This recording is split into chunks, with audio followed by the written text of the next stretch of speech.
Selamat malam, Assalamualaikum warahmatullahi wabarakatuh. Perkenalkan, nama saya Andi Nova Kurniawan, salah satu mahasiswa PPL dari Universitas Negeri Semarang, Fakultas Sosiologi dan Antropologi. Pada malam hari ini kami akan membahas tentang money politik atau politik uang, dan malam hari ini kita ditemani oleh teman saya dari Blora Selatan, Mas Eko. Beliau juga termasuk pengamat politik untuk pemilu tahun 2024 ini. Malam Mas Eko, gimana kabarnya? Selamat malam. Sehat Mas? Alhamdulillah kabar baik, alhamdulillah. Maaf ya mengganggu aktivitas dalam hari ini. Mas Eko, saya ingin sedikit bertanya Mas tentang politik uang Mas. Tahun 2024 ini kan kita menghadapi dua kegiatan Mas ya.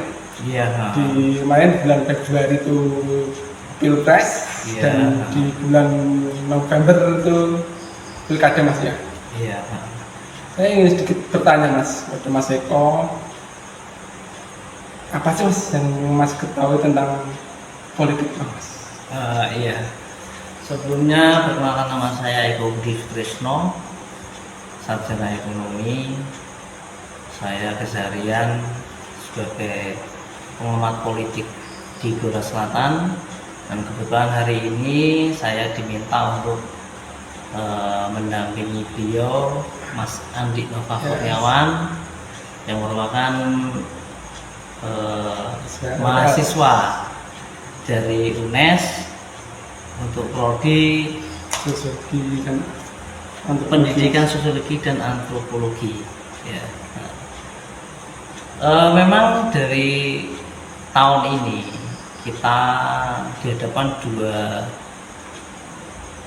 agenda politik. Ya.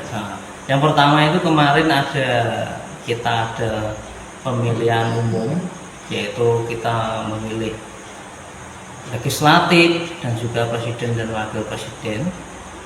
Terus yang hari ini, yang kemarin ini terkait pemilihan pilkada. Ya, untuk di Jawa Tengah sendiri, khususnya di Blora ini kemarin pemilihan bupati dan wakil bupati di Kabupaten Blora, dan juga pemilihan gubernur dan wakil gubernur Jawa Tengah. Alhamdulillah untuk daerah sini kalau saya mengamati berjalan lancar dan sukses seperti itu. Terkait money politik yang ditanyakan dengan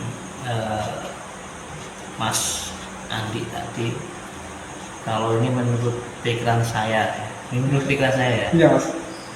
Menurut Mas apa sih politik uang itu?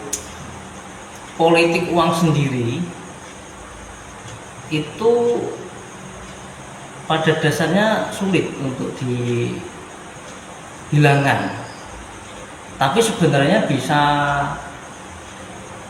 untuk dikurangi untuk intensitasnya itu sendiri, asalkan ada nilai kesadaran dari pemilih Mas, dari pemilih, dari peserta pemilunya gitu ya. Sekarang biaya politik itu mahal ya. Terkait money politik juga itu kan termasuk salah satu contohnya mengarahkan dengan memberikan uang, itu juga money politik. Mengarahkan kamu harus dukung siapa, ini dukung ini dengan pakai uang, itu kan juga money politik. Dan itu menurut saya itu juga untuk demokrasi sendiri itu dapat merusak demokrasi itu sendiri, seperti itu. Karena apa? Kekuatan uang itu bisa mengalihkan yang namanya pola pikir Mas ya. Ya pola pikir juga, hati nurani sebagai pemilih itu bisa apa ya? Bisa mempengaruhi di masyarakat lah kalau uang itu. Apalagi uang itu mengalir di masyarakat yang notabene masyarakat kurang mampu. seperti itu. Oke, yang kedua mas ya, Iya. Nah, yang kedua apa sih mas bentuk money politik selain uang mas di wilayah mas Eko sendiri? kalau bentuk-bentuk politik uang ya, Selain uang mas, atau Selain mungkin uang. dia mengikuti janji atau Iya. memperbaiki jalan atau Biasanya- sekolah. biasanya kalau di musim kampanye, Iya. biasanya para peserta pemilu ya, para peserta pemilu itu selalu berkampanye, membuat janji-janji, ya kan? Iya. Membuat janji-janji supaya untuk memilih dia, supaya mendapat respon dari masyarakat, supaya mendapat pemilih yang banyak, yang harus ke dia. Itu biasanya akan memunculkan janji-janji yang di dalam kampanye. Nah, itu sebenarnya ya boleh-boleh saja, emang harus berjanji kalau menurut saya. Nah, kalau tidak berjanji terus gimana? Nggak tahu Oh, endingnya tahu jadi. iya, entah endingnya itu gimana, nanti walau sudah jadi itu gimana, ini kan urusan belakang. Yang penting janjinya dulu menggiurkan untuk masyarakat. Nah, itu kadang-kadang yang dilakukan para peserta pemilu, peserta pemilihan juga seperti itu. Itu memang kampanye memang ada. Nah, yang susah itu kan bagaimana mencerna nilai-nilai dari kampanye tersebut itu bisa terrealisasi enggak, kira-kira seperti itu lah. Pengetahuan masyarakat terkait hal-hal seperti itu saya rasa masih kurang untuk saat ini. Nah, makanya kalau ada janji-janji kampanye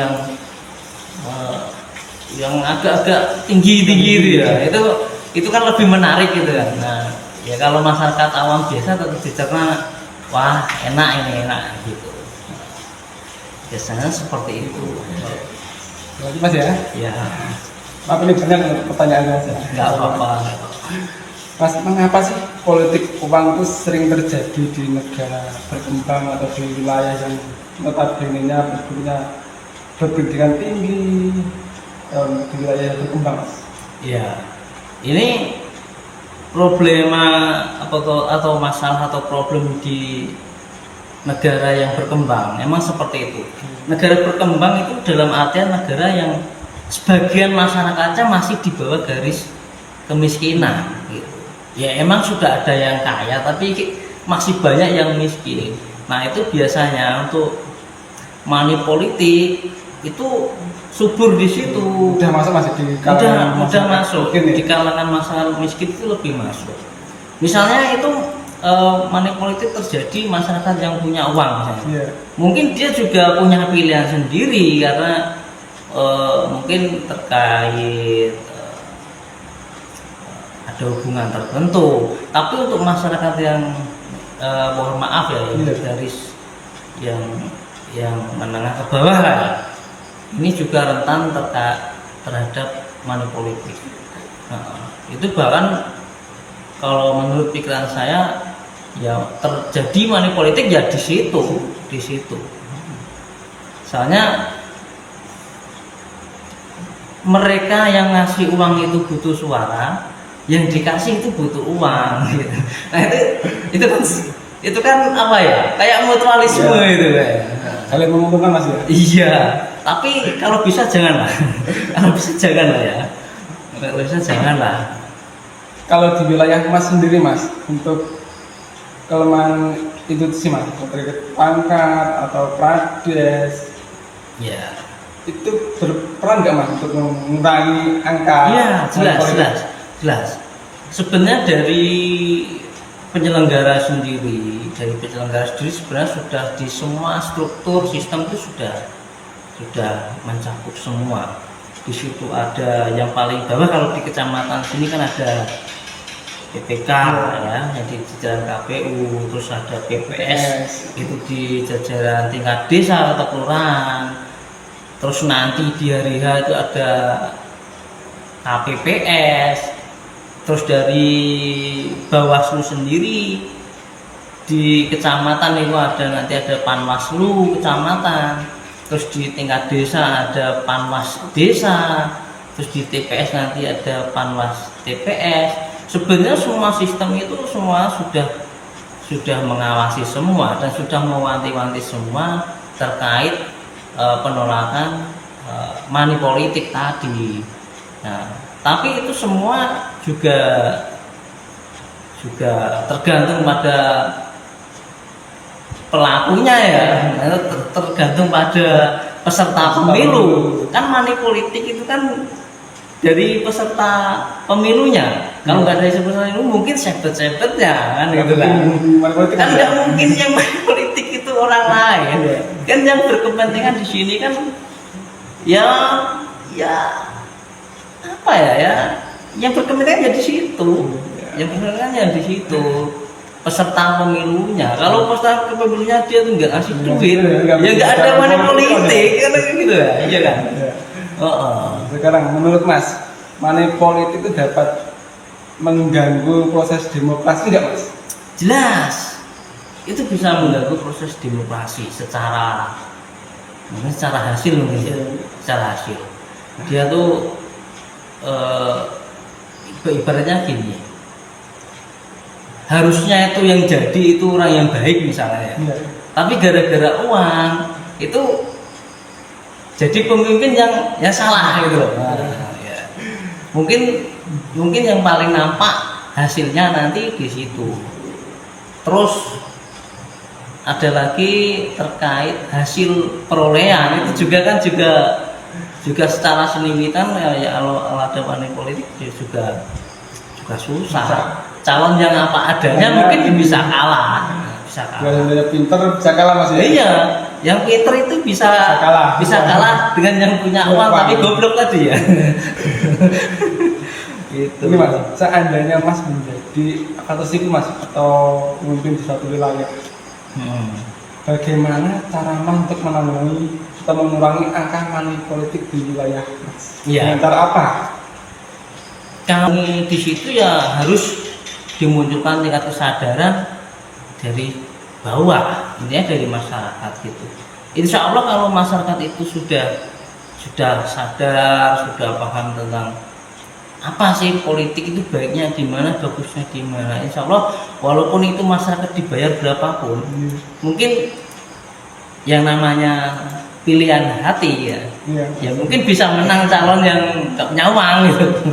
Seperti itu.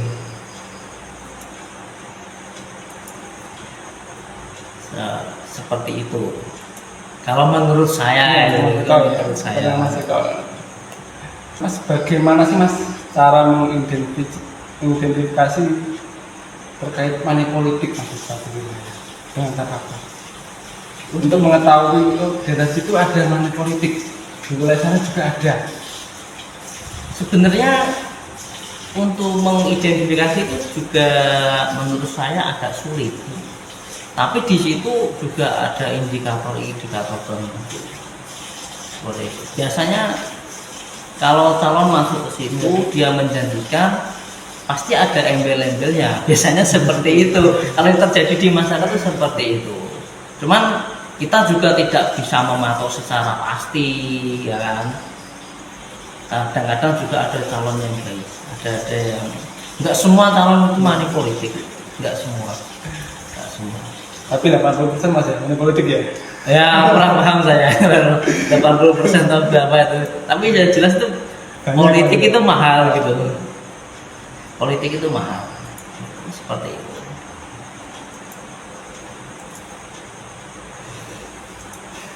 Oke, cukup sekian dari saya.